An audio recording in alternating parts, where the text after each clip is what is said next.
सहनो भुनक्तु सह वीर्यं करवावहै तेजस्विनावधीतमस्तु मा विद्विषावहै।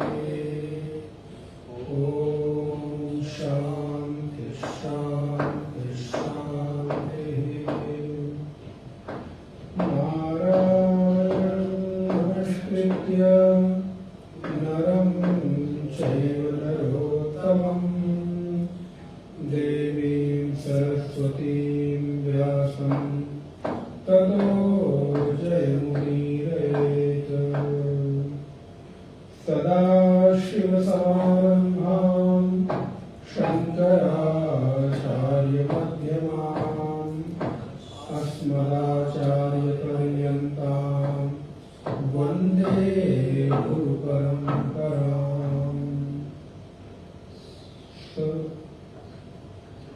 या देवी सर्वभूतेषु स्मृतिरूपेण संस्थिता नमस्तस्यै नमस्तस्यै नमस्तस्यै नमो नमः। वागर्थायुसम्पृक्तौ वागर्थप्रतिपत्तये जगतः पितरौ वन्दे पार्वती परमेश्वरौ।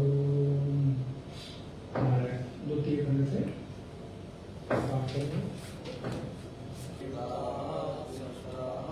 ता एताः देवताः सृष्टाः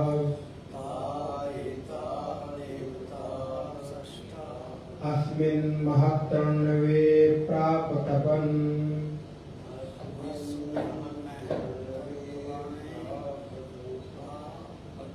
अस्मिन् महत्तण्डवे प्रापतन्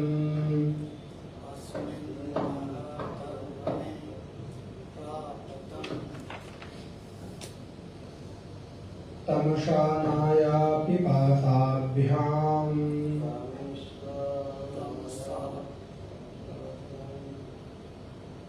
नहीं हो रहा। तम शयना पिपासाभ्याम् अनवर्जवात ताः एनं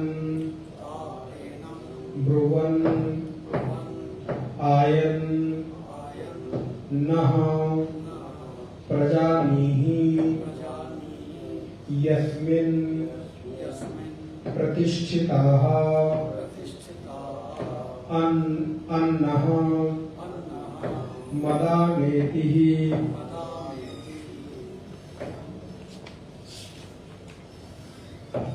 ताभ्यो गावः अनयत्ताः आब्रुवन् वै नः अयम् अलम् इति ताभ्यो अश्वम् अनयत्ताः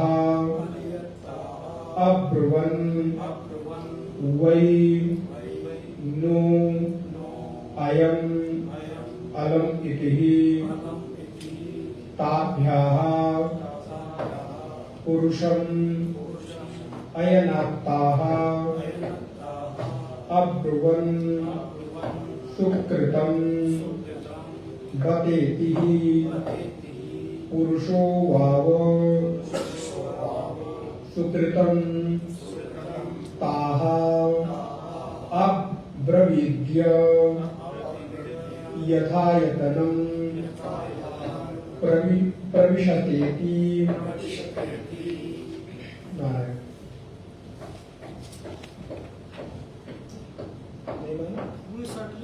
काम चलेगा, कुछ काम है नहीं, उसको कंप्लीट करना है कोई दिन।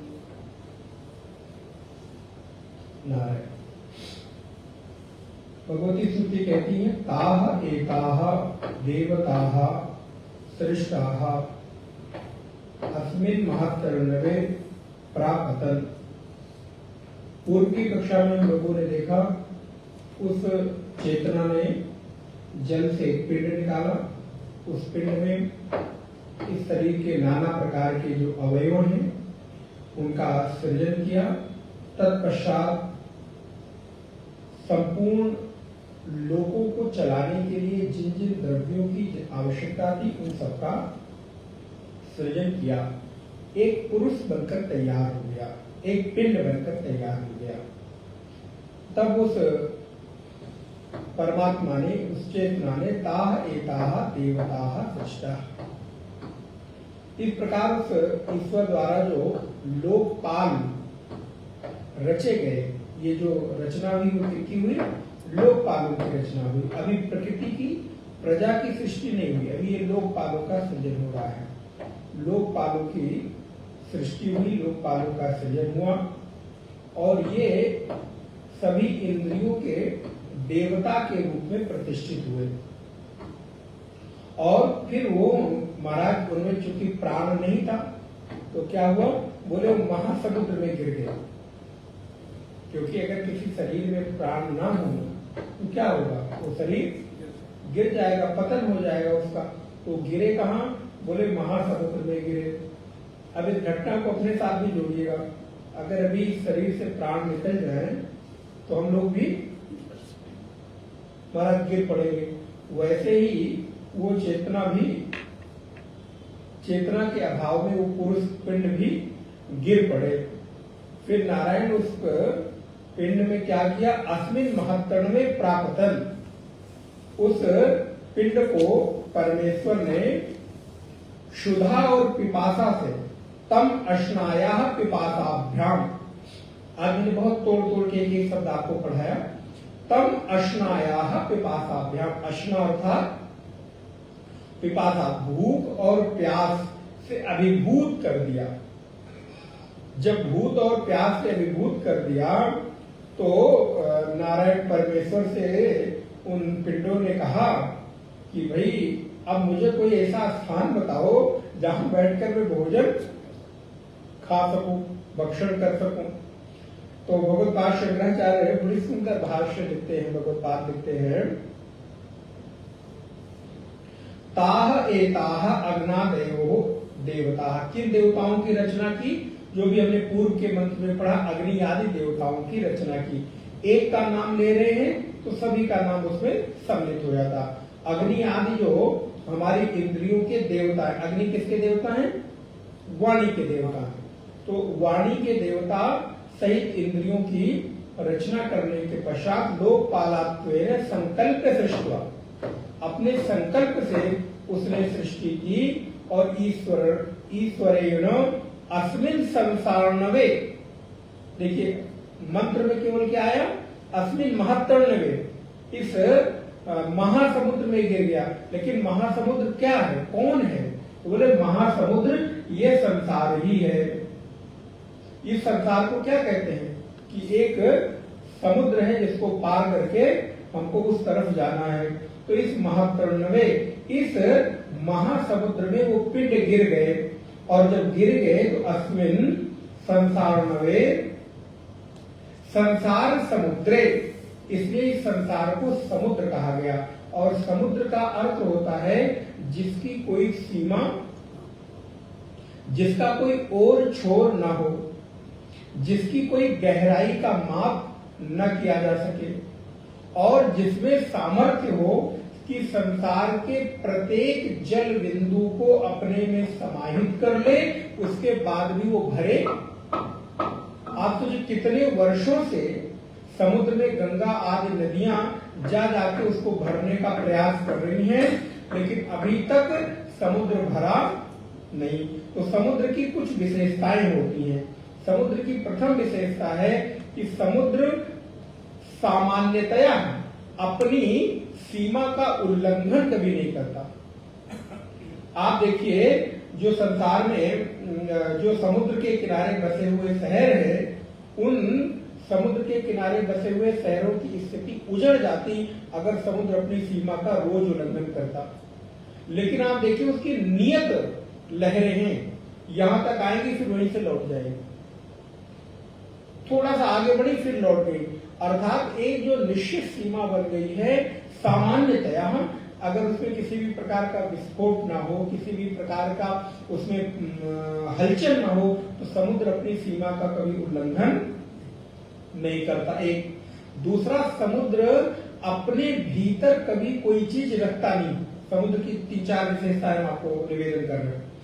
समुद्र अपने भीतर कभी भी कोई चीज रखता नहीं है। जो भी कुछ चीजें हैं वो निकाल के बाहर कर देता है। आप देखिए दुनिया भर के मोती हैं, माणिक्य हैं, और भी जो द्रव्य हैं वो बाहर निकाल के, सीप इत्यादि हैं वो बाहर निकाल के देता रहता है लोगों के लिए। तो समुद्र कभी अपनी सीमा का उल्लंघन नहीं करता। समुद्र कभी भी अपने पास आए हुए लोगों को वापस नहीं करता, निराश नहीं करता। गंगा को, ब्रह्मपुत्र को, व्यास को, यमुना को कभी ये नहीं कहता कि भाई अब मैं भर गया, मुझे जल की जरूरत नहीं है। तो कभी भी सीमा का उल्लंघन नहीं करता, कभी भी भरता नहीं है, अर्थात सबको समाहित करता है। और तीसरी चीज है कि समुद्र के भीतर जितने भी रत्न हैं वो उन सबको निकाल के बाहर लोगों के लिए देता रहता है। और नारायण, समुद्र के भीतर कभी भी अथाह जल की जो जल राशि है वो लोगों के लिए है, उपकार की भावना है। जो हमारे पास आज वर्षा के माध्यम से जल मिल रहा है वो किसका जल है? वो समुद्र का ही जल है। समुद्र के जल को सूर्य जब शोषित करता है अपनी ऊष्मा से, तो उस जल को खींचकर भाप बनाकर और पुनः वो बादलों के रूप में हमारे और आपको तृप्त करता है, जल देता है। वो खारा होने के बाद भी जब हमारे पास अपने जल को पहुंचाता है तो मीठा करके पहुंचाता है। आप देखिए कितनी अद्भुत व्यवस्था है। ऐसे आप समुद्र के जल को पी नहीं सकते क्योंकि समुद्र का जल खारा होता है, नमकीन होता है। किंतु वही समुद्र का जल जब सूर्य के माध्यम से शोषित करके उसको खींचकर और बादलों के माध्यम से हमको सबको मिल जाता है, तो वो इतना मीठा।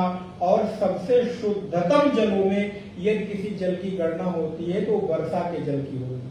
हमारा ये जो आरओ है और हमारी ये जो मशीनें बड़ी बड़ी लगी हैं, इन जलों इनसे निकलने वाले जल से लाखों गुना गुणवान और व्यक्ति के लिए उपयोगी वर्षा का जल है।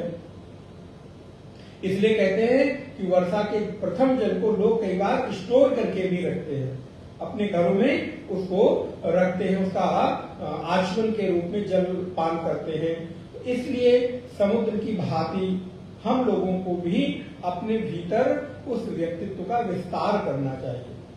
इसलिए भगवान श्री राम की जब उपमा दी गई वाल्मीकि रामायण में, तो वाल्मीकि रामायण में उपमा देते हुए भगवान श्री राम के बारे में कहा गया कि समुद्र की भांति उनका जो चरित्र है वो गंभीर है।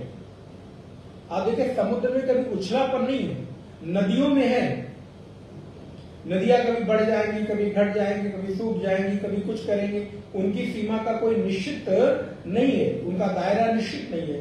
लेकिन समुद्र बहुत गंभीर है। तो इस प्रकार भगवान श्री राम का भी चरित्र और गुण समुद्र की भांति गंभीर है।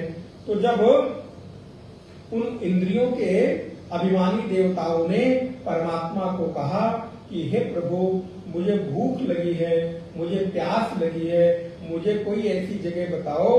कितना सुंदर है ना, मजेदार कथा है। मुझे कोई ऐसी जगह बताओ जहां बैठकर हम भोजन ग्रहण कर सके, जहां बैठकर हम जल ग्रहण कर सके। तो नारायण भगवत्पाद शंकराचार्य लिखते हैं, संसार समुद्रे महत्य विद्या काम का। अब विचार करिएगा, समुद्र का मतलब क्या है?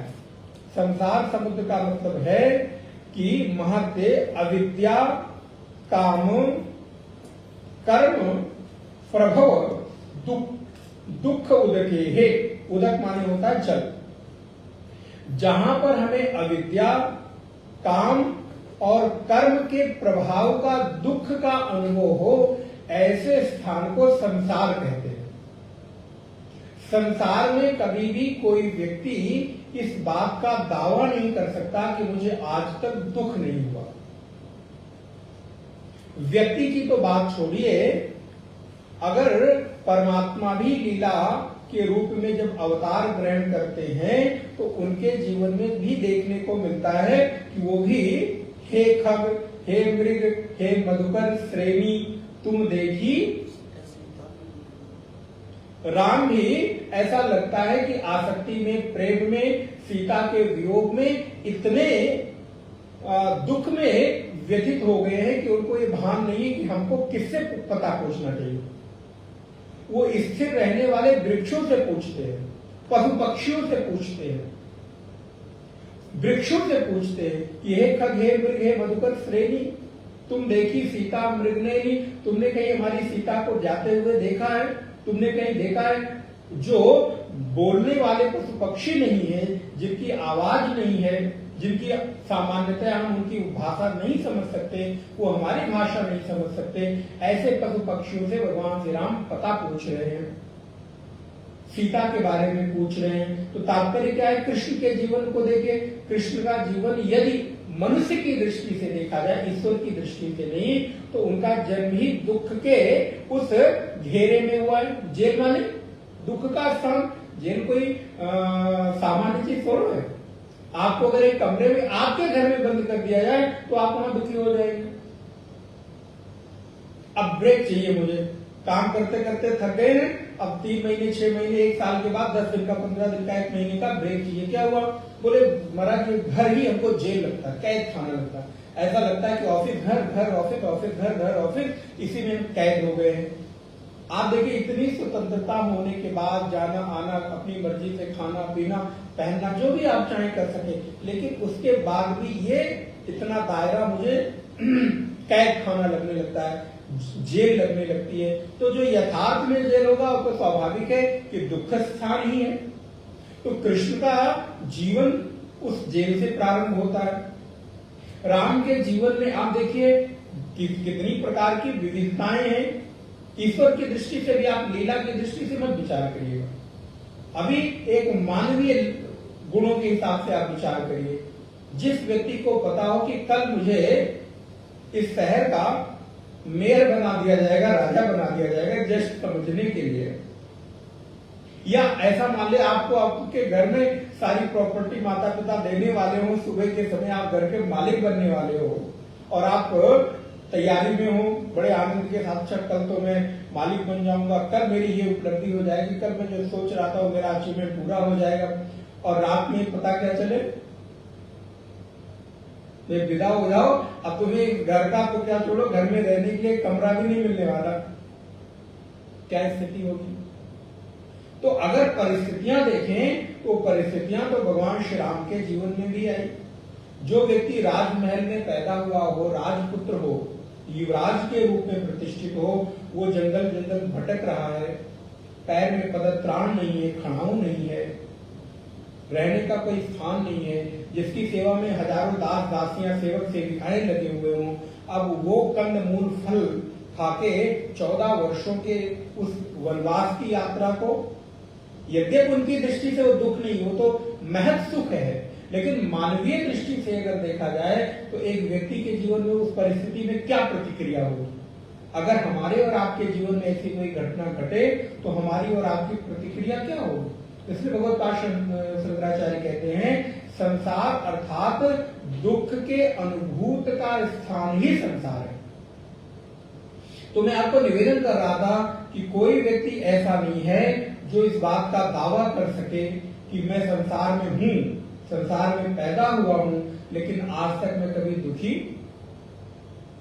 कोई परिस्थिति मुझे परेशान नहीं कर सकी, सब कुछ अनुकूल रहा।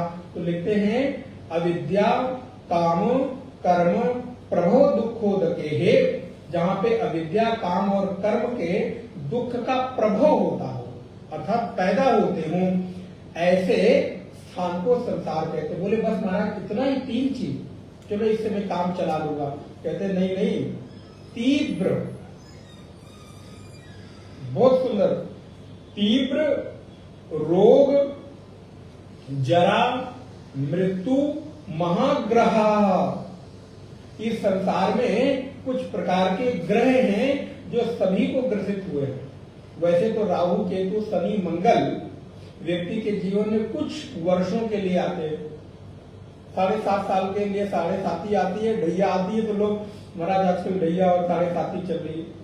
बोले ये ग्रह तो आपको चलो जीवन में एक बार आए उतर गए, लेकिन कुछ ऐसे ग्रह हैं जिसने आपको ग्रसित कर लिया है, वो पैदा होने से लेकर आपको पकड़ लेते हैं और मृत्यु पर्यंत साथ छोड़ते नहीं।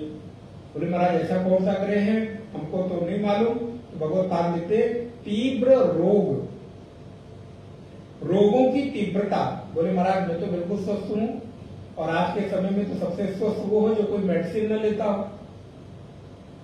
जीवन का हमें लगता है अमृत तो है आज के समय में। अगर किसी व्यक्ति को नियमित दवा न चलती हो, परिवार तो छोड़िए, परिवार के प्रत्येक सदस्य की अर्थात वो कहीं पैकिंग कर रहा है तो कपड़े भले भूल जाए, लेकिन दवा का जो पाउच है वो नहीं भूलना चाहिए। तो नारायण एक हमारे जीवन में रोग लगा, शारीरिक रोग नहीं महाराज मैं तो कोई दवा नहीं खाता। अच्छा ठीक है, तो संसार में केवल शारीरिक रोग नहीं है, मानसिक रोग है, और मानसिक रोग में भी 2 प्रकार के हैं। एक आपको दिखाई देते हैं और दूसरे आपको दिखाई नहीं देते। आप जब मानस पढ़ेंगे तो वहां पे कुछ प्रकार के मानस रोग लिखे गए।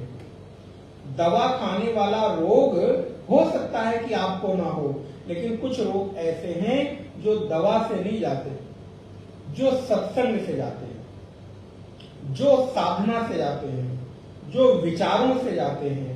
कुछ प्रकार के रोग ऐसे हैं जिनका उपाय आप बाह्य साधनों के माध्यम से दूर नहीं कर सकते। और वो उपाय क्या है? बोले लोभ भी एक रोग है, क्रोध भी एक रोग है। रोग का मतलब क्या? जो आपको नुकसान पहुंचाए, जो आपकी हानि करे, उसको रोग कहते हैं। अच्छा, लोभ आपकी हानि नहीं करता क्या? क्रोध आपकी हानि नहीं करता क्या? काम आपकी हानि नहीं करता क्या? और अधिक पाने की जो लालसा है वो आपकी हानि नहीं करता क्या? ईर्ष्या, द्वेष, वैमनस्य, राग, द्वेष, कितने प्रकार के रोग अगर आप गिनने चले जाएं तो आपके भीतर छुपे हुए हैं, बट हमको मालूम नहीं है।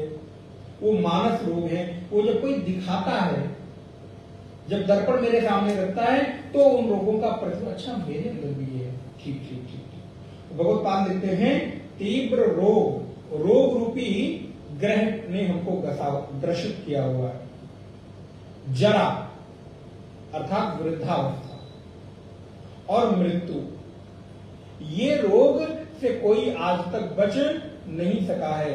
जिसने भी जन्म लिया है वो वृद्ध हुआ है, और वृद्ध होने के बाद उसकी मृत्यु हुई है। इस संसार के प्रत्येक कर्म से पैदा होने वाली वस्तु की गति, अंतिम गति तो यही है कि वो कभी भी अमृत को प्रदान प्राप्त नहीं हो सकते। यहाँ पर परमात्मा भी अवतार लेकर आते हैं तो उनका भी एक काल होता है, एक समय विशेष में आते हैं और एक समय विशेष में अपनी लीला को संवरण करके चले जाते हैं। तो अमरता तो कभी भी यहाँ पर है नहीं। अगर हम अमृत का प्रयास कर रहे हैं तो ये मेरी मूर्खता होगी, थोड़ा कठोर शब्द हो रहा है, अज्ञानता होगी, ऐसा कह लीजिए। ये मेरी अज्ञानता होगी, ये मेरी भूल होगी। इसलिए शरीर को स्वस्थ रखने के उपाय किए जाएं, लेकिन केवल और केवल वहीं तक केंद्रित ना हुआ जाए, क्योंकि आज तक इसको इतने वर्षों वर्ष तक लोग तप करके भी इसको कभी भी बचा ना सके। इसकी तो जो नियति और गति है अपने समय पर होगी। बस मेरे हाथ में है कि मैं इसको जब तक है तब तक ठीक ठीक थोड़ा रखने का उद्यम करूं, लेकिन रखने के उद्यम में मैं इतना न समाहित हो जाऊं कि मेरा पूरा का पूरा केंद्र बिंदु केवल शरीर बन जाए। सुबह से लेकर रात तक अगर हम देखें सामान्य व्यक्ति का जो दिनचर्या है वो शरीर के इर्द गिर्द ही घूमती रहती है। प्रातः काल से लेकर रात्रि सोने तक शरीर के इर्द गिर्द घूम रही है। उसके अतिरिक्त बहुत कम लोग हैं जो कुछ करने की सोच सकते हो। हम ये नहीं कहते कि उसका ख्याल न रखा जाए। परमात्मा का ये निवास स्थान है, भगवान का मंदिर रहते, उसकी पूजा की जाए, उसकी साफ सफाई की जाए, उसकी व्यवस्था की जाए, लेकिन थोड़ी देर के लिए कपाट भगवान का भी बंद होता है ना। नहीं 24 घंटे मंदिर खुले रहते क्या? तो अगर इसमें परमात्मा है, शरीर भगवान का मंदिर है, तो ठीक है, एक समय पर साफ सफाई कर ली, इसकी व्यवस्था कर ली, इसको खाना पीना दे दिया। अब इससे थोड़ा मन को हटा के थोड़ा दूसरी तरफ कपाट बंद करके भी जाओ, भगवान को भी थोड़ी देर आराम करने दो। लेकिन हम प्राय हमारे कहने का तात्पर्य बहुत सारे प्रतिशत ऐसे हैं कि हम शरीर के केंद्र बिंदु तक ही केंद्रित हो जाते हैं। लेकिन यहाँ पर तीव्र रोग जरा मृत्यु ग्राह महाग्राह अनादात अनंते अपारे निरालंबे, और यहाँ पर एक और बड़ा ग्रह है जिसने ग्रसित किया है। भगवत पाद में देखिए मनोरोग की यहाँ पर संकेत कर दिया। हमारे जीवन में जो मानसिक रोग का प्रभाव है, उसके पीछे एक सबसे बड़ा जो बिंदु है वो है कि मेरा कोई नहीं है, मुझे कोई नहीं समझता, मुझे कोई नहीं सुनता, और मैं क्या करूं। आप अगर विचार करके देखेंगे तो मानसिक रोग के पीछे एक बहुत बड़ा कारण आपको ये भी दिखाई देगा। और मुझे तो लगता है सबसे बड़ा कारण यही होता है कि जब व्यक्ति अकेला अनुभव करने लगता है, इसको इस तरह से ले सकते हैं कि अब मेरा कोई नहीं है, मुझे कोई सुनता नहीं, मुझे कोई समझता नहीं, मेरे आसपास कोई है नहीं। अर्थात जब वो अपने आप को निरालंब समझता है, मेरा कोई आलम्बन, मेरे पास पकड़ने के लिए कोई नहीं है। लेकिन मेरे भाई बहन, आप ध्यान रहे, संसार का पकड़ बहुत कमजोर है। संसार की कितनी भी पकड़ मुझे मजबूत दिखाई देती हो, लेकिन वो सारी की सारी पकड़ अत्यंत कमजोर है। वो पकड़ आपको कभी भी अंतिम समय तक साथ नहीं दे सकती। ज्यादा से ज्यादा आपके देह के रहने तक लोग आपका साथ दे सकते हैं ना। फिर अगर आपकी दृष्टि यहां तक है तो आप बुद्धिमान नहीं हुए। इसलिए संसार की जो पकड़ है वो अत्यंत कमजोर है। ऐसी पकड़ को हमें पकड़ना है जो कभी भी मेरा साथ न छोड़े और प्रत्येक परिस्थितियों में वो मेरे साथ रहे, उसकी अनुभूति रहे। ऐसी पकड़ व्यक्ति को कभी भी निरालंब होने का अवसर नहीं देती है। लेकिन हम ऐसी पकड़ पकड़ने के लिए प्रयासरत हैं जो स्वयं किसी की पकड़ में, हम उसको पकड़ना चाह रहे हैं जो स्वयं किसी को पकड़ने के लिए घूम रहा है, वो भी प्रयत्न कर रहा है। तो आप बताइए, वो व्यक्ति मेरी पकड़ को मजबूत कैसे कर सकता है? जिसकी स्वयं की पकड़ मजबूत ना हो। इसको श्रुति ऐसे कहती, अंधे नैव नीयमाना यथा अंधा। जैसे एक अंधा दूसरे अंधे को सड़क पार कराने का प्रयत्न करे, परिणाम क्या होगा? बोले खुद तो डूबे, अगली लाइन आप समझ सकते होंगे, सड़क तुमको भी ले डूबे। मतलब मैं तो अंधा हूं ही, लेकिन हम ढिढोरा पीट रहे कि आओ आओ मैं तुम्हें पार कर दूंगा, मेरी पकड़ इतनी मजबूत है कि कभी भी छोड़ूंगा नहीं। अरे तुम्हारी स्वयं की पकड़ इतनी ढीली है, इतनी कमजोर है। तो यहाँ पर एक ऐसी कोई पकड़ हो जो पकड़ इतनी मजबूत हो कि किसी भी परिस्थिति में मेरा साथ न छोड़े। उठते बैठते, खाते पीते, सोते जगते, प्रत्येक परिस्थिति में जब हम आलम्बन का एहसास करने लगेंगे तो कभी भी अकेलापन नहीं होगा। अकेलापन होने का एक कारण होता है कि मेरे पास अब कोई पकड़ मजबूत नहीं है, मेरे पास कोई आलम्बन नहीं है। और धीरे धीरे अगर ये बात गहरे मन में उतर जाए तो व्यक्ति फिर मनोरोग की ओर, मानसिक अवसाद की ओर बढ़ने लगता है। जब हम अपने कर्तव्यों से विमुख होते हैं, मेरे पास करने के लिए कुछ नहीं होता है। इसीलिए डॉक्टर्स भी इस बात की सलाह देते हैं कि ऐसे व्यक्ति को कभी अकेले में नहीं जाना चाहिए। लेकिन प्रायः ऐसे लोग अकेले रहना पसंद करते हैं, मुझे कोई नहीं चाहिए, कुछ नहीं चाहिए आपका। उनको ऐसे स्थान पर, इसलिए जिस व्यक्ति को अकेले में रहने की आदत ना हो उसको कभी एकांतवास नहीं करना चाहिए। बात बिल्कुल गहरी है। एकांतवास साधक के लिए है, सामान्य व्यक्ति के लिए नहीं है। अगर सामान्य व्यक्ति को अकेला छोड़ देंगे तो अवसादग्रस्त हो जाएगा, क्योंकि उसकी आदत पड़ी है कोई ना कोई आलंबन की, कोई ना कोई विषय की। लेकिन किसी आप साधक को 12 घंटे, 15 घंटे, 20 घंटे एक कमरे में रख दें तो शायद वो आनंद में जाएगा। इसलिए एकांत और अकेलेपन में दोनों में फर्क है। एकांत में साधक भी रहता है और जो अकेलापन अनुभव कर रहा है वो भी एकांत में रहता है, लेकिन उसके एकांत में और इसके एकांत में फर्क है। इसलिए एकांत का सेवन हमेशा साधक को करना चाहिए जिसके भीतर पकड़ हो, आलंबन की का अनुभव होता हो। लेकिन जिसके पास आलंबन की अनुभूति नहीं है उसको अभी जरा अकेले में रहने से बचना चाहिए। इसलिए मनोरोग का एक ये कारण, बड़ा कारण निकल कर आता है कि ऐसे लोगों को आलंबन की आवश्यकता होती है, ऐसे लोगों को सपोर्ट की आवश्यकता होती है, ऐसे लोगों को कोई उनका है इस बात को एहसास कराने की आवश्यकता होती है। तो एक ग्रह और है, एक रोग और है हमारे जीवन में जिसने हमको ग्रसित किया है, और वो क्या है? निरालंब। इसको पूज्य स्वामी जी की भाषा में अगर मैं बोलूं तो इसको कह सकते हैं एक लाइन में कि जीवन में असुरक्षा की भावना। जब हम असुरक्षित होने की भावना अनुभव करते हैं तब हमारा आलंबन कमजोर पड़ने लगता है। बहुत लोग मेरे आसपास हों लेकिन फिर भी अगर उन लोगों में हमें सुरक्षा की भावना का अभाव दिखने लगे तो बहुतों के बीच होकर भी हम अपने आप को असुरक्षित अनुभव करते हैं। आप विचार करिएगा इस विषय पर। और जैसे जैसे व्यक्ति के भीतर असुरक्षा की भावना बढ़ती है तो दूसरी चीज जागृत होती है, उसका नाम है भय। भय हमेशा भविष्य का होता है, भूत का हमेशा पछतावा होता है। बच्चों ने काश मैंने ऐसा कर लिया होता, काश और पढ़ाई करनी होती, काश और दूसरी नौकरी कर ली होती, काश मैं उनसे जुड़ गया होता, काश उनसे मेरा विवाह हो गया होता, काश वो हमारे रिश्तेदार हो गए, आदि आदि आदि जो भी हमारी इच्छा है। तो पछतावा हमेशा भूत का होगा, लेकिन भय हमेशा भविष्य का। कल मेरा क्या होगा,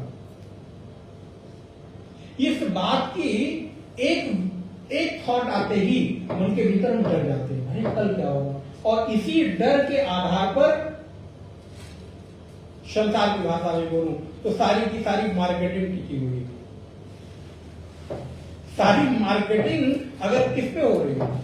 आपके डर के आधार पर, आपको डरा के की जा रही है। ये कर लो, यहां कर लो, वहां कर लो, ये इन्वेस्टमेंट कल क्या होगा, परसों क्या होगा, बच्चों का क्या होगा, इनका क्या होगा, तुम्हारी बात क्या होगा, जीवन के साथ भी और जीवन के बाद भी। तो ये किसके आधार पर मार्केटिंग हो रही है? तो भविष्य के आधार पर मेरे भीतर भय का जन्म होता है। लेकिन ये भय पहले नहीं आता, पहले उसके पहले का जो थॉट आता है वो आता है असुरक्षा की भावना। और अगर आप सुरक्षित होने की भावना आपके भीतर है तो आपके भीतर भय कभी भी, इसलिए भगवत पाद देते हैं निरालंबे विषय इंद्रिय जनित। अच्छा, हम निरालंब क्यों हो रहे हैं? क्योंकि मेरे जीवन में जो सुख है वो अभी तक केवल विषय और इंद्रियों के संयोग से जो मिलता है उसी को मानते हैं। अभी तक हमने सुख कहां अनुभव किया? विषय सापेक्ष। जैसे मैंने कुछ खाया तो खाने हुए पदार्थ और मुख का, जीवा का जब संयोग हुआ तब मुझे सुख हुआ, तो मुझे लगा वाह वाह। सुख कहां है? इस द्रव्य में है, रसमलाई में है, रसगुल्ले में है, समोसे में है, पकौड़ी में है, कचौड़ी में है, इसमें है, उसमें है। तो अभी तक मेरे सुख का आधार जो बनता है वो इंद्रिय जन्य सुख है। इंद्रिय और विषयों का जब संयोग होता है तो मुझे लगता है सुख मिला। मेरे नेत्र और रूप का जब संयोग हुआ, आंख बंद रही, आपको कोई सुख का अनुभव नहीं हो रहा है बाहर रूप में। लेकिन अगर आंख बंद करके आप मानसिक विषय का कल्पना कर रहे हैं, इमेजिनेशन कर रहे हैं, आप एक विभिन्न प्रकार की किसी ख्वाब पे डूबे हुए हैं, तो वहां भी क्या हो रहा है? मानसिक विषय का संयोग आपके आंतरिक नेत्रों से हो रहा है। मैं वहां गया, मैं इनसे मिला, मैंने ये किया। आंखें तो बंद है, आंखों को रूप नहीं दिखाई दे रहा है, लेकिन मन को दुनिया भर के रूप आप फिर वहां सुख मिला। तो आपको क्या लगता है कि सुख कहाँ है? बोले उस विषय की कल्पना में है, मनोराज्य में है, जिसे हम कहते हैं मानसिक कल्पना, मानसिक संसार में खोए हुए, स्वप्न के संसार में खोए हुए। तो हमारी जो मनोकल्पनाएं हैं उससे सुख मिला। मैंने किसी को छुआ, स्पर्श किया, तो मुझे क्या लगा?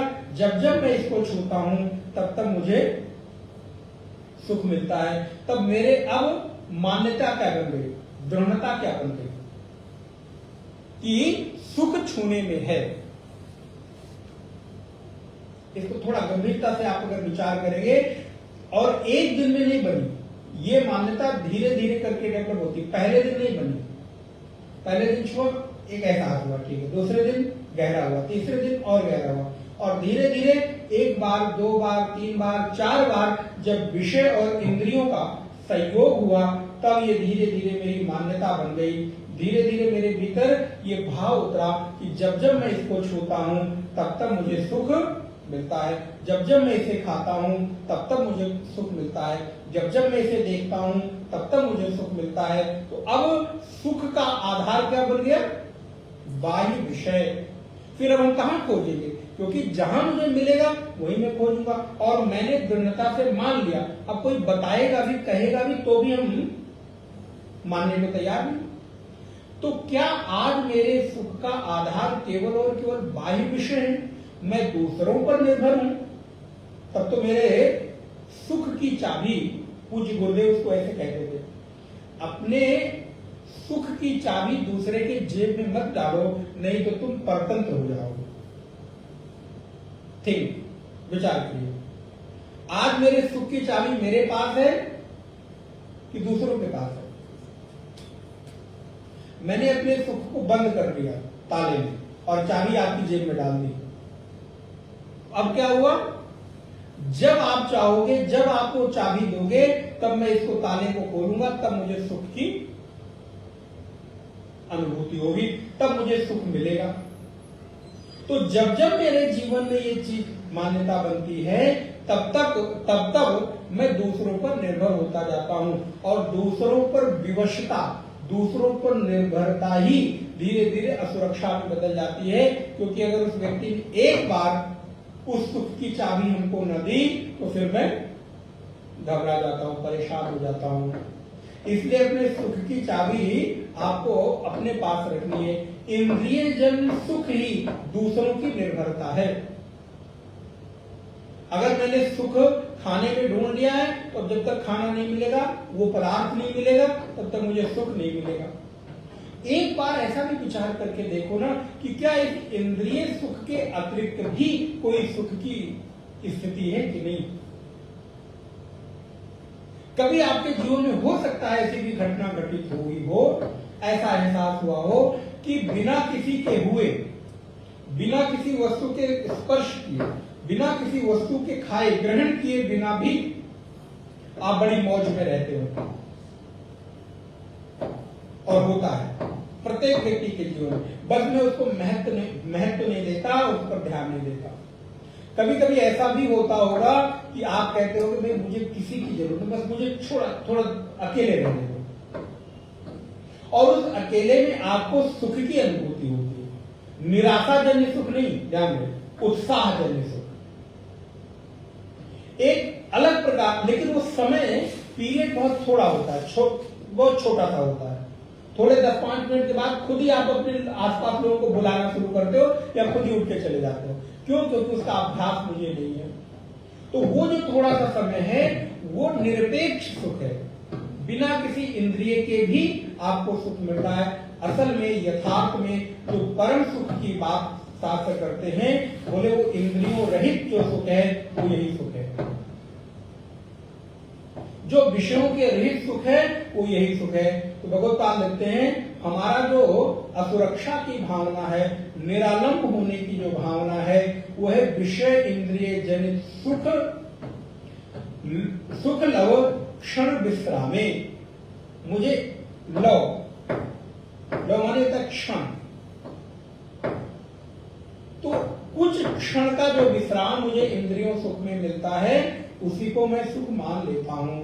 इस संसार का सबसे बड़ा सुख अगर इंद्रिय रूप में, भौतिक रूप में किया जाए, शारीरिक रूप में किया जाए तो कामना जनित सुख माना गया। वासना से जो आपको क्षणिक सुख मिलता है, इसको अगर थोड़ा सा और हम एक शब्द दें तो काम वासना से जो हमारी क्षणिक सुख की अनुभूति होती है, ऐसा कहते हैं कि संसार के समस्त सुखों को आप एक तरफ रख लो और वासना से मिलने वाला जो क्षणिक सुख है उसको एक तरफ आप कर लो।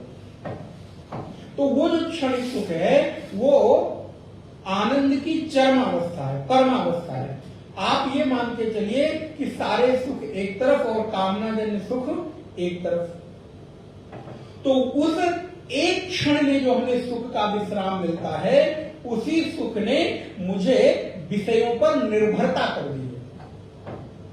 आप देखिए, हमारे जीवन के समस्त क्रियाकलापों में का जो केंद्र बिंदु है, उद्देश्य वो क्या है? वासना की पूर्ति। तो अब वासना को केवल काम वासना से मत जोड़िएगा।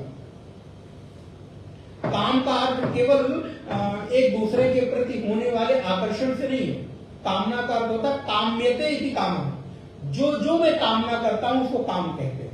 खाने की कामना भी कामना ही है, वासना है।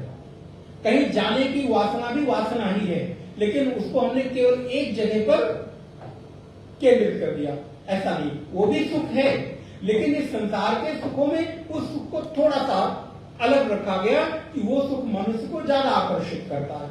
तो मेरे सारे क्रियाकलापों के बीच एक जो आकर्षण का केंद्र बिंदु है वो भी, तो उस एक क्षण के विश्राम ने मुझे इंद्रियों पर और इंद्रियों से के साथ विषयों से होने वाले सुख पर केंद्रित कर दिया। फिर क्या हुआ? बोले पंचेन्द्रियार्था तृण मर्द विक्षोभो हो उत्थित सतमहार्मो हो महारौरवाद्य। अनेक महारौरव आदि जो हो स्थितियां हैं उनमें मैं चलता हूं। और ये सुख कैसा है? तो बोले ये सुख मरुमरीचिका की तरह है। अर्थात जैसे मरुस्थल रेत में जब सूर्य की किरणें पड़ती हैं तो उन सूर्य की रश्मियों से पड़ने के कारण, रश्मियां पड़ने के कारण उस तपते हुए बालुका में, रेत में मुझे पानी होने का भ्रम होता है। और फिर मैं क्या करता हूं? मैं दौड़कर, अरे वहां पानी का गड्ढा दिख रहा है। अच्छा, अगर मरुमरीचिका का अनुभव ना हो तो अभी सड़क पर आप निकलते हैं दोपहर को, बहुत तेज धूप होती है, कार में आप बैठे होते हैं, थोड़ी दूर बाद अगर रोड पूरी खाली हो तो आपको देखिएगा आगे लगता है सड़क में पानी से भरा हुआ, लेकिन वहां पहुंचते हैं तो पूरा सूखा है। तो मरुमरीचिका में जैसे सूर्य की किरणें पड़ती हैं तो मुझे जल के होने का भ्रम होता है। बोले ऐसे ही संसार के सुखों में भी मुझे यही भ्रम होता है, ये मिल जाए तो मुझे सुख हो जाए। अच्छा ठीक है भाई, बहुत प्रयास किया, जीवन के 2-4 साल निकाल दिए, सब कुछ एफर्ट लगा के मैंने उसको पा लिया। वहां पहुंचे, अरे कुछ था ही नहीं, नाहक में इसके लिए इतना गलती हो गया, सॉरी यार, बड़ा बहुत माफ करो मुझे। फिर क्या हुआ? थोड़े दिन बाद उस धक्के को मैंने बर्दाश्त कर लिया। थोड़ा दिन 2-4 दिन इधर उधर घूमते फिरते रहे, थोड़े डिप्रेशन में गए, इधर उधर से नहीं गए। फिर दूसरी कोई चीज दिख गई, अब ये ठीक है। आप विचार करके देखिए हमारे जीवन में ये होता है कि नहीं? अब ये ठीक, इसको पाया जाए, इसको लेना चाहिए। अब उसके पीछे वहां पहुंचे, बोले वहां भी हमको वही हाथ लगा। तो ये संसार के जो सुख हैं वो मरुमरीचिका की तरह है, सामने दिखते तो हैं लेकिन वहां जब पहुंचते हैं तो उससे आगे बढ़ जाता है। तो भगवत्पाद देते हैं इंद्रियों से होने वाला ये जो सुख है, जिनमें 5 इंद्रियों की जो विषय तृष्णाएं हैं, रूप रस, 5 विषय हैं। आपके सुख में जितने भी सुख मिलते हैं संसार में, उनको हमारे आचार्यों ने 5 विभाग कर दिए। रूप रस, शब्द, विषय, स्पर्श, रूप रस और गंध। शब्द, स्पर्श, रूप रस और गंध, इन 5 चीजों के अतिरिक्त आपके सुख का कोई हेतु नहीं। और ये चैलेंज किया जा सकता है कि आप विचार करके देखिए, इसके अतिरिक्त आप किसी और सुख को चाहते हो। जितने भी संसार के आपकी कामनाएं, वासनाएं और सुख हैं, इन पांचों के ही अंतर्गत आ जाती है। चाहे शब्द चाहते हो, शब्द से सुख, रूप से सुख, स्पर्श से, गंध से, रस से, इन पांच के अतिरिक्त मेरे सुख का और कोई केंद्र बिंदु हो ही नहीं सकता। तो अगर हमें संयम करना है तो किसका करना? पांच ही चीज का तो करना, बहुत सारी चीजों का थोड़ा करना। तो भगवत पाद लिखते हैं कि पंच इंद्रिय, इन पांचों इंद्रियों से जो तृष्णा की हवा बहती है ना, तृष्णा मरुत, देखिए कितना सुंदर। और ये मरुत जब होती है ना, आंधी हवा जब चलती है तो व्यक्ति को कुछ दिखाई नहीं देता। कहीं आपने पढ़ा होगा, आंधी और क्रोध दोनों एक ही तरह होते हैं। जब आते हैं तब पता नहीं चलता, लेकिन आकर जब चले जाते हैं तब पता चलता है इन्होंने नुकसान कितना किया। आंधी आई, चली गई, तूफान आया, चला गया, फिर सरकारें बैठती हैं कि अब कितना नुकसान हुआ, कितने पेड़ गिरे, कितने खंभे गिरे, कितनी बिल्डिंगें गिरी, कितने लोग मरे, आकलन होता है। और ऐसे ही आपके भीतर जब क्रोध की आंधी आती है तब आपको नहीं पता चलता, आपने टीवी फोड़ दिया, ग्लास फोड़ दिया, किसी का दिल फोड़ दिया, बातें की है। चाहे आप बाहर टीवी फोड़ते हैं, शीशे फोड़ते हैं, और हो सकता है आप किसी का दिल फोड़ दे, तोड़ दें। पता कब चलता है, आकलन कब करते हैं?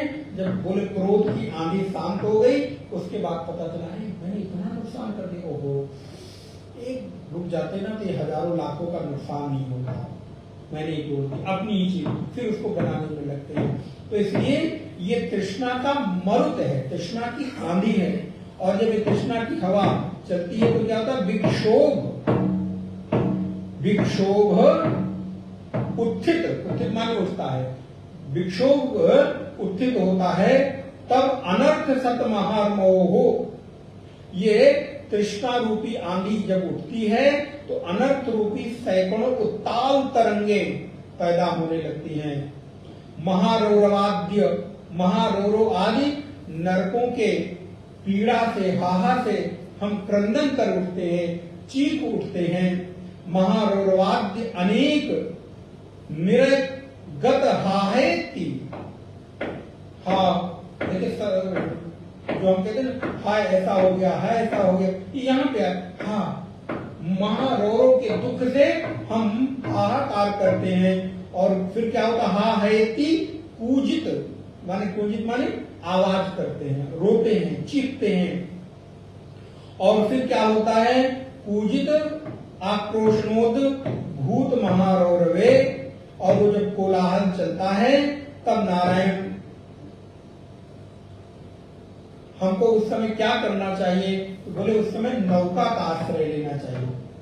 आपको नदी पार करनी होती है तो क्या करते हैं?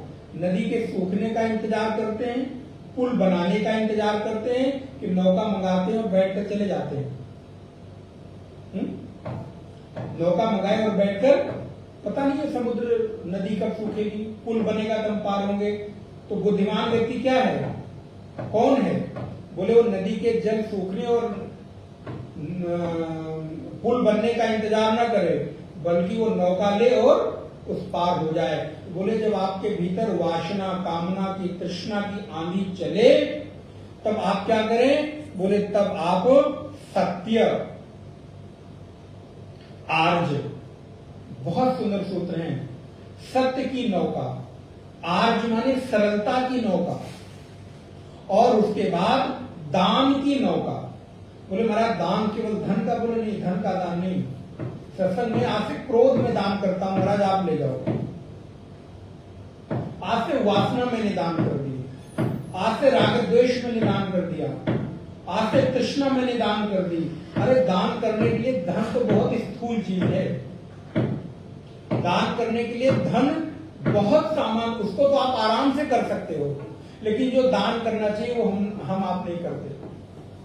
धन तो तभी तक है ना जब तक आंखें खुली हुई हैं, नहीं तो कौन लेता है, बाद में क्या आपको फर्क पड़ता है।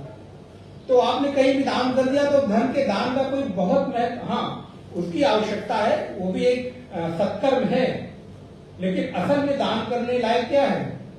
बोले क्रोध, लोभ, मोह, मद, मत्सर, ईर्ष्या, राग, द्वेष, अभिनिवेश। महाराज आज से मैंने आपको क्रोध दे दिया, इससे बड़ा दान जीवन में कुछ नहीं होगा। आज से लोभ दे दिया, तो भगवत पाद कहते हैं कि अगर आपके भीतर पांचों इंद्रियों से जनित तृष्णा की आंधी बहे, तो ऐसे में समुद्र पार करने के लिए सत्य, सरलता, दान, दया, अहिंसा, शम, दम, धृति इत्यादि आत्मगुण पाथे पूर्ण ज्ञान उड़वे है।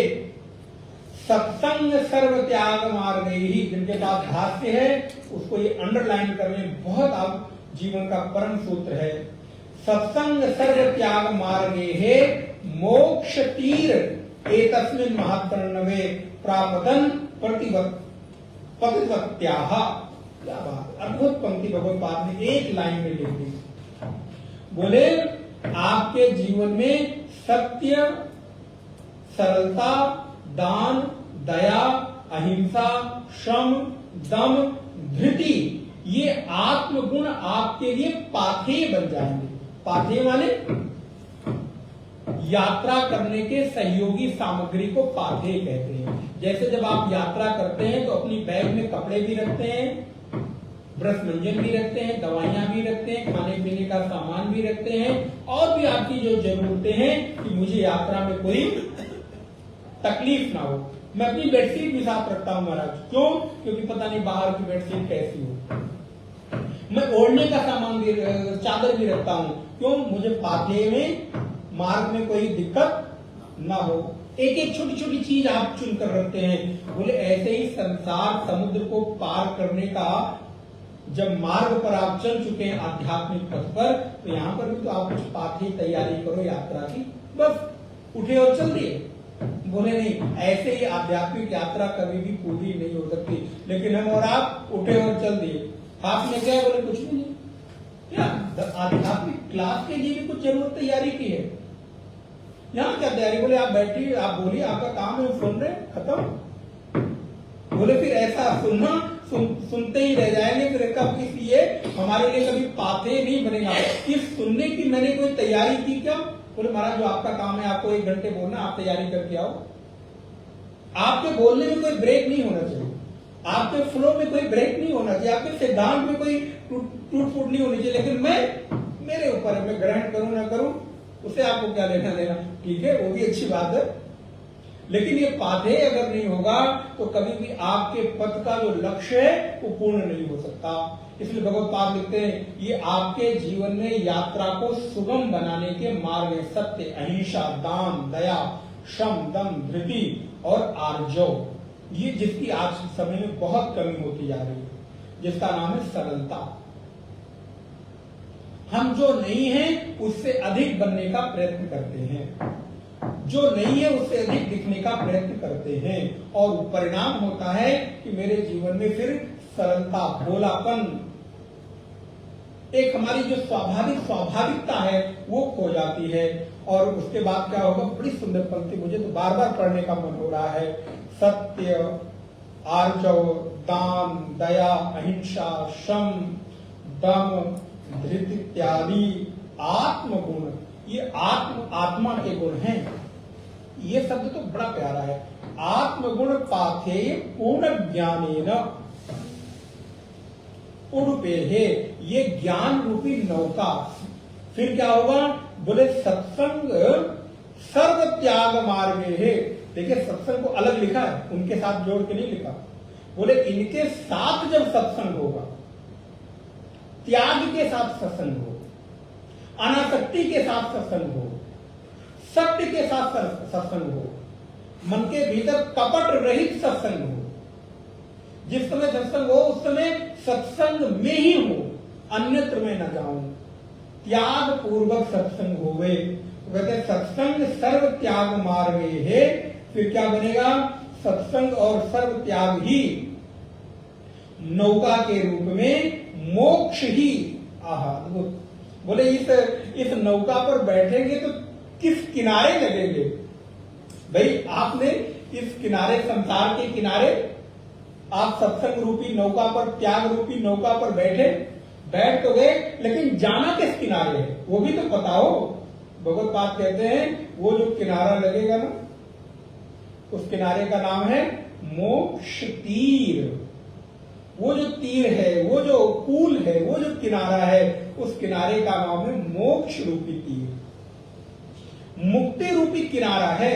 अगर इन सारे पाथेय को लेकर मैं सत्संग की नौका पर चढ़कर एक बार चल गया इस संसार को पार करने के लिए, तो वो जो उस पार में लगूंगा, उस पार जब घाट पर उतरूंगा, उस घाट का नाम होगा मुक्ति। मुक्ति अर्थात निर्विषय आनंद, निरपेक्ष आनंद, इंद्रिय रहित आनंद, इंद्रिय जनित जो सुख है उससे रहित आनंद का नाम ही मोक्ष है। मोक्ष तीर एतस्मिन् महत्तर्णवे, ऐसे संसार महासागर में क्या हुआ, प्रापतन, फिर हम उस पार लगेंगे।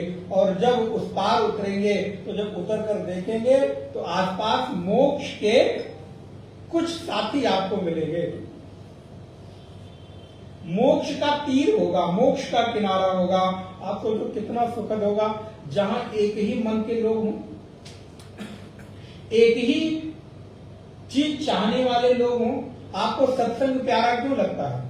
सत्संग में सत्संगी भाई बहनों से आपको अधिक लगाव क्यों होता है? वहां सुखद अनुभूति क्यों होती है? एक दूसरे को न जानकर भी एक दूसरे के निकटता की अनुभूति क्यों होती है? क्योंकि यहां पर एक मना स्थिति वाले सारे लोग बैठे होते हैं, एक विषय चाहने वाले सारे लोग बैठे होते हैं, एक ही घाट पर उतरने के लिए सारे लोग बैठे हुए हैं। अच्छा, आप कहीं किसी ऐसी जगह पर हो जहां आपको कोई जानता ना हो, ट्रेन पकड़ने गए, टैक्सी पकड़ने गए हैं, पब्लिक कोई ट्रांसपोर्ट में आप यात्रा कर रहे हैं, और वहां पर आपको पता चल जाए कि मेरे ही जगह, जहां मैं अनजानी जगह जा रहा हूं, वहीं अब जाने वाले 10 यात्री और मिल गए, तो क्या होता? अच्छा, आप भी वहीं जा रहे हैं, अच्छा आप भी वहीं जा रहे हैं, आप भी वहां जा रहे हैं। तो न जानते हुए भी, अपरिचित होते हुए भी एक आलम्बन, एक सुखद अनुभूति, एक कहीं ना कहीं आपके भीतर कुछ भाव तो जगता, अच्छा चलो वो भी वहीं जा रहे, हो जाएगा। तो इसलिए सत्संग में अपरिचित भाई बंधु भी आपस में एक आत्मीय अनुभूति करते हैं। कारण होता है एक ही मनः वाले लोग होते हैं, एक ही वस्तु चाहने वाले लोग होते हैं, एक ही किनारे उतरने वाले हम सारे लोग एक यहाँ पर सत्संग रूपी नौका में बैठे हैं। इसलिए दूर दूर के होकर, अपरिचित होकर, एक जाति, एक धर्म, एक घर, एक परिवार, एक संस्कार, एक कुल के ना होकर भी एक ही कुल के हैं, और उस कुल का नाम है ज्ञान कुल। इसलिए भगवती सुत्ती कहती है, स्मरण है कि इस कुल में एक बार जो दीक्षा ले लेता है वो बिना तरे, अब स्मरण है, अस्य कुले, अभी भी तो उपनिषद में हमने पूरा किया था, अस्य कुले अब्रह्मवित् न भवति। इस कुल में कभी भी कोई अब्रह्मवित् नहीं होता। अगर एक बार कोई इस कुल में आ जाए, ये कुल ज्ञान कुल, यहां पर सभी का एक ही गोत्र है, आपके अलग अलग गोत्र होंगे, लेकिन सत्संग वेदांत की उपनिषद की कक्षा में एक ही गोत्र है। गोत्र है ज्ञान गोत्र, ज्ञान कुल। और लक्ष्य क्या है, जाति क्या है, मोक्ष। जाति का अर्थ ब्राह्मण क्षत्रिय नहीं होता, जाति का अर्थ होता है जिसमें समान रूप से एक चीज पाई जाए, उसको जाति कहते हैं। जैसे गऊ की जाति क्या है, वो प्रत्येक जानवर, पशु गऊ है जिसके ऊपर एक कुबर सा निकला होता है। तो उसी प्रकार जाति माने जहां पर समानता की अनुभूति हो, उसको जाति कहते हैं। अब उसको हमने अलग अलग बंटवारा कर दिया, एक अलग चीज है। तो वेदांत की कक्षा में बैठे हुए सभी का कुल एक ही है, ज्ञान कुल। तो भगवती स्तुति क्या कहती है, अस्य कुले अब्रह्मवित् न भवति। एक बार जो इस कुल में दीक्षा ले लेता है, इस कुल में आ जाता है, बोले वो फिर ब्रह्मवित् हुए बिना रहता नहीं। बोले कब? बोले कब, ये तो मैं नहीं कह सकता, ये मैं गारंटी नहीं दे सकता, लेकिन होना बोले सुनिश्चित है। इसलिए इस कुल में जल्दी लोग आ नहीं पाते, क्योंकि ये कुल बहुत उच्च कुल है। उच्च कुल में सबके जन्म नहीं होते। हम जो कह रहे हैं भाव समझिएगा, उच्च कुल में सबको प्रवेश नहीं मिलता। इस कुल में सबको मजा नहीं आता जल्दी पहले, लेकिन एक बार जिसको मजा आ जाता है इस कुल में, एक बार जो दीक्षित हो जाता है, बोले गुरु आज नहीं कल तो ब्रह्मविद होकर रहेगा, अर्थात वो मोक्ष के घाट पर उतरेगा, अर्थात उसके जीवन के जो परम चरम लक्ष्य हैं उसको मिलेंगे ही मिलेंगे। लेकिन इस कुल में एक बार मन लग जाए, दीक्षित हो जाए, इस कुल में एक बार जन्म मिल जाए, बस इतना पर्याप्त है। और वो है ज्ञान का कुल, वो है वेदांत का कुल, वो है उपनिषद का कुल। और जब ऐसा होता है तब व्यक्ति स्वयं ही मोक्ष के उस घाट पर उतरता है जहां पर सब एक मना स्थिति वाले होते हैं। पुनः भगवत्पाद कहते हैं कि ऐसा है। अब यहाँ पर टीका जो आप लोग कभी सुनते होंगे, टीका को भगवत्पाद शंकराचार्य के भाष्य के ऊपर आचार्य ने लिखा सत्यादयो हो। सत्य आदि का तात्पर्य क्या हुआ? तो कहते सत्यादयो चा आत्मगुणाः तः एव पाथेयम पथ्यशनम तेन पूर्णम। ये आपके उसमें नहीं मिलेगा, भाष्य में नहीं हुआ है, टीका है। तेन पूर्णम ज्ञानमेव कुर्वम प्लवो हो यस्मिन् सत्संगो हो। सत्संग का तात्पर्य क्या है? पुनः बड़ी विनम्रता के साथ निवेदन कर रहा हूं, कथा सुन लेने का नाम सत्संग नहीं है। महाराज ये तो आपने बड़ी अद्भुत बात बता दी। वो आपके एक धर्म और पुण्य के अर्जन का माध्यम हो सकता है कि आप कहीं कथा में, भागवत में, सत्संग में बैठ गए। सत्संग का तात्पर्य होता है जहां पर आपको यथार्थ का ज्ञान हुए, जहां आप श्रवण की परिभाषा हमने आपको कई बार बताई होगी। श्रवण माने क्या? सुनना। महाराज यहां और क्या होता है? श्रवण का अर्थ सुनने नहीं होता, तात्पर्य अवधारणम नाम श्रवणम। तात्पर्य अवधारण का नाम श्रवण है, जहां पर किसी सुनने के बाद आप किसी लक्ष्य पर पहुंचे, किसी तात्पर्य का निर्धारण करें, किसी सिद्धांत को आप स्वीकार करें, ऐसे श्रवण का नाम श्रवण है। चलती फिरती बातें सुन रहे हैं, वहां सुन लिया, यहां सुन लिया, बोले मैंने इसको श्रवण नहीं कहते। तात्पर्य अवधारण होवे उसका नाम श्रवण है। तो टीका में बहुत सुंदर बात लिखी, बड़ी मजेदार। सत्संगो गुरु संपत्ति। वाह! सत्संग का अर्थ है कि गुरु की संपत्ति आपकी हो जाए। और गुरु के पास संपत्ति क्या? बड़ा आश्रम, बड़ी गाड़ी। बोले महाराज वो चलने के लिए किसी को बुलाते कहीं जाना पड़ता है, गाड़ी भी देखने के लिए गुरुओं के पास नहीं होती। रहने के लिए बोले किसी और के आश्रम में रहते हैं, तो गुरु की संपत्ति देखकर क्या जाए? बड़े आश्रम, बड़ी गाड़ी, बड़ा नाम। अरे भाई गुरु जी के संपर्क तो वहां से हैं, वहां से हैं, पहुंचते हैं तो वहां वो प्रोटोकॉल होता है, ये सिक्योरिटी लगी है। तो बोले अगर वो संपत्ति चाहिए तो भाई ठीक है। गुरु की संपत्ति क्या है? बोले ज्ञान की संपत्ति आपकी हो जाए, इसको सत्संग कहते हैं। सत्संग का अर्थ ये नहीं है कि खाली सुन लेना। सत्संगो, ये टीका, सत्संगो गुरु संपत्ति ही। बड़ी सुंदर बात लिखी, मजा आ गया। मैंने भी बात पहली बार मेरी दृष्टि गई टीका में। अर्थात गुरु के जीवन की जो ज्ञान की संपत्ति है, ये होता है शास्त्र समुद्र की तरह होते हैं। रोज रोज अगर आप स्वाध्याय करें तो नई नई बात निकल कर आती है। हमने भी कई बार इसका स्वाध्याय किया, लेकिन कई बार दृष्टि नहीं जाती हर शब्द पर। चरण रस का बिल्कुल। तो ज्ञान संपत्ति की प्राप्ति ही सत्संग है। गुरु के हृदय में जो ब्रह्म विद्या है, ज्ञान की विद्या है, उपनिषद का जो ज्ञान है, वो मेरा हो जाए, इसका नाम सत्संग है। संग से क्या मिलता है? आप क्या कहते हैं? ऐसा जैसा करो संग वैसा हुए रंग। तो जब गुरु संग करें तो गुरु संग होने से क्या मिलेगा? बोले उनके पास ज्ञान ही तो है देने के लिए, तो वो ज्ञान का संग मेरा होने लगे, उस ज्ञान की संपत्ति मेरी ओर थोड़ी थोड़ी ट्रांसफर होने लगे। अब इसमें भागवत जी का प्रथम श्लोक आप स्मरण करिए। भगवान नारायण ने ब्रह्मा को बोलकर ज्ञान नहीं दिया है, हृदय से हृदय का ज्ञान हुआ है। नेताजी, जन्मादेस्य यतोन्वयादितरतः चार्थे स्वविज्ञस्वराट तेने, बस ये सब, तेने ब्रह्म, तेन माने तेने ब्रह्म हृदय आदि कवि, आदि कवि माने ब्रह्मा जी, आदि कवि ब्रह्मा को कहते हैं आदि कवि। तेने ब्रह्म हृदय कैसे दिया? बोले बोलकर, बोले नहीं, बस खाली उस नारायण ने संकल्प कर लिया कि मेरा ज्ञान, मेरा तप इसको मिल जाए, तो बोले ब्रह्मा को उस हृदय से हृदय का ज्ञान का ट्रांसफर कर दिया। तेने ब्रह्म हृदय आदि कवे मुह्यन्ति सूरयः, जो बड़े बड़े सूरवीर हैं, ज्ञानी लोग, वो भी जिस जहां जाकर मोहित हो जाते हैं, ऐसे परम ज्ञान को नारायण ने ब्रह्मा को हृदय से हृदय में दे दिया। ये देखिए, इस शब्द से मैं हमारी स्मृति हो गई। तेने ब्रह्म हृदय आदि कवे मुह्यन्ति सूरयः तेजो वारि मृदाम यथा विनिमयो यत्र त्रिशर्गो मृषाः धाम्ना स्वेन सदा निरस्तकुहकम् सत्यम परम धीमहि।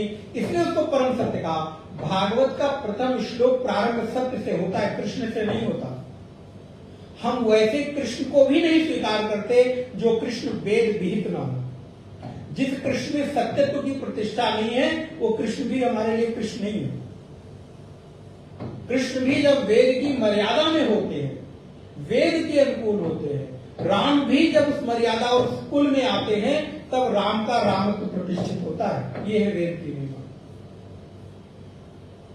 राम का रामत्व मनमानी तरीके से नहीं प्रतिष्ठित होता, बड़ी विनम्रता के साथ मैं निवेदन कर रहा हूं। वो भी उस मर्यादा में, उस परंपरा में, उस संस्कारों में जब आते हैं, तो इसलिए तेने ब्रह्म हृदय आदि कवये। तो यहां पर क्या कहा?